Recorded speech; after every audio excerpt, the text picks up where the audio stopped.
back to my channel. This video was supposed to be a video that I was to film a long time ago, and since I'm feeling quite romantic, wow,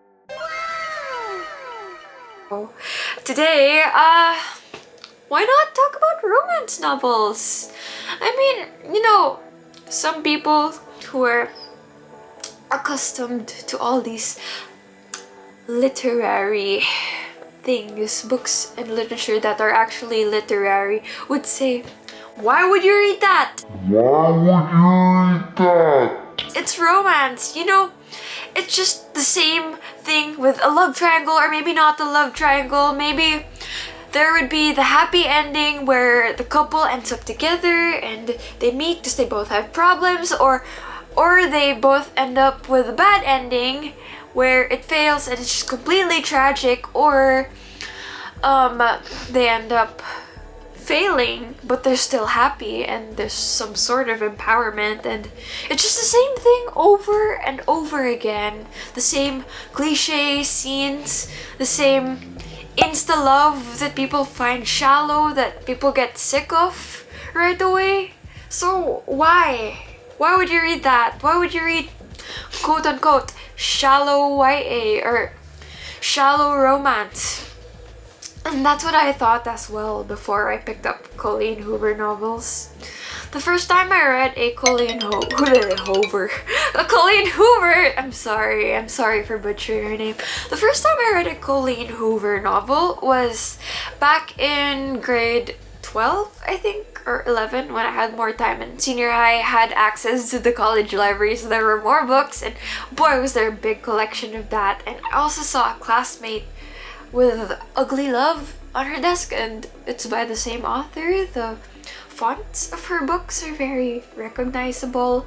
And then I realized din na nung MIBF, wow, popular pala to. Bakit kaya? Like, that's what got me intrigued to read her. Bakit kaya ang popular ni Colleen Hoover dito sa Pilipinas? Cause, ayun. So I started reading her. I started reading Maybe Someday. Yeah, that was the first book I read, and I liked it. I liked how it talked about love languages, and it was unique. It wasn't like any other book na, you know, cliche yung plot. There was a girl, the boyfriend, the guy in that book already had a girl, and I found things useful. Like, I learned that Colleen Hoover novels are essential. I actually do recommend them to people my age or those who are growing up, you know, adulting 101, because it gives you relationship advice. It helps you. Oh, sorry if you hear digging in the background. That's my rabbit, yeah. But yeah. Well, yeah. So there, it gives you relationship advice. It helps you make the right choices. It helps you understand what it's like to be in a relationship, even if you aren't in one. I guarantee you that you will understand what it's like, and you'll know important issues when it comes to not just love but family and broken families, especially when I read November 9 and hating your parents and all. November 9, like, before I jump into November 9, each and every one of her novels have a significant lesson to it. There is a similar writing style where everything isn't entirely in a chronological order, and that's what intrigues the readers, and that's what makes me personally like her novels. Yeah, adulting 101. Other than that, so back to November 9. Yes, November 9.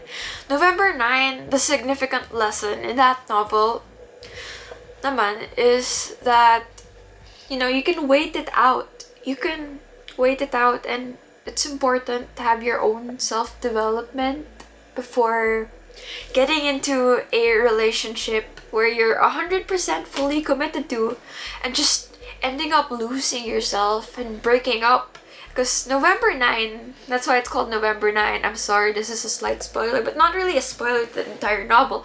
But it's called November 9. It's because the girl and the guy in that book meet each other every November 9, and the timeline stretches out to years because they started out young and self-development. It ends with us. That one was an epic novel about domestic abuse, and it teaches you how you shouldn't settle down for guys who have signs and symptoms of domestic abuse. This one emotionally scarred me. It traumatized me even, but you know what? A teacher of mine who inspired me to take my degree said that it is the uncomfortable books that are the ones that you actually need to read. I won't explain this saying, but you guys can think about it for yourselves. Next to November 9 is Confess, and Confess gave me a whole new perspective, especially me. It's something that really connected me to my mom, because my mom used to be a single mom before she before she got together with my stepdad, and now we're a happy family. But I grew up basically with just my mom, and my mom was young and she struggled, and I saw the struggles of this young mother and how hard it was for her to gain custody of her child, and she did anything and everything just to get her child back. It showed me the significance of art. It branched out to just more than the romantic story. And I did a review of that 2019, 2020? And that was a really good book. It gave me a lot to think about. It gave me a lot to talk about with people. And I think that's also another reason why I would recommend reading these books, because not only are they easy to read and quick to read because they're so engaging, but also it gives you really good experiences that you get to share with people, and they don't necessarily have to be your significant other, but it would be a good choice to also read her novels with a significant other. The next Colleen Hoover book that I read was All Your Perfects. Yeah.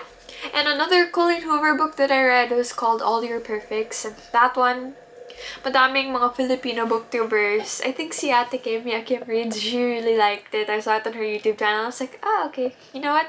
I should read it because she likes it, and hey, Filipino relate. Ooh. So yeah, All Your Perfects is about a guy and a girl who have a perfect marriage, but the way they meet isn't the most perfect way of meeting each other. This one was the most recent Colleen Hoover book that I have read, and it talks about how not everything will be perfect, and it gave me the perspective of how it's like to not be able to conceive a child and what struggles that entails. And it also showed me that, oh wow, kahit na your husband cheated on you, it's still possible to preserve a marriage and not divorce. And going through this slowly is just amazing, because years and years of a relationship can be crammed into one book that's like a day or two or three to just read. That's amazing. And yeah,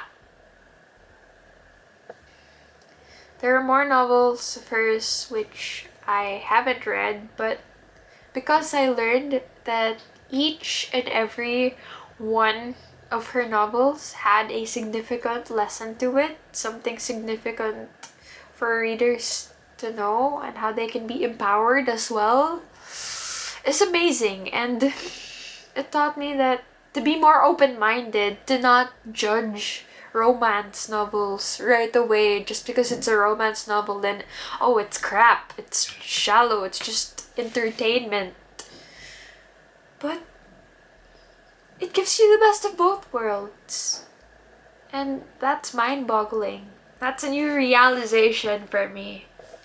And yeah, I may seem mata pobre that way, in the sense that I judge those who prefer all things shallow and those who are shallow, but it's just a part of me because I want to learn more. I want to know more about the world, to become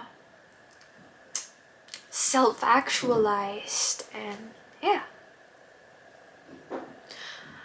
I hope you find these books significant as well if you decide to read Colleen Hoover's novels, and I hope you enjoyed this video. Thank you!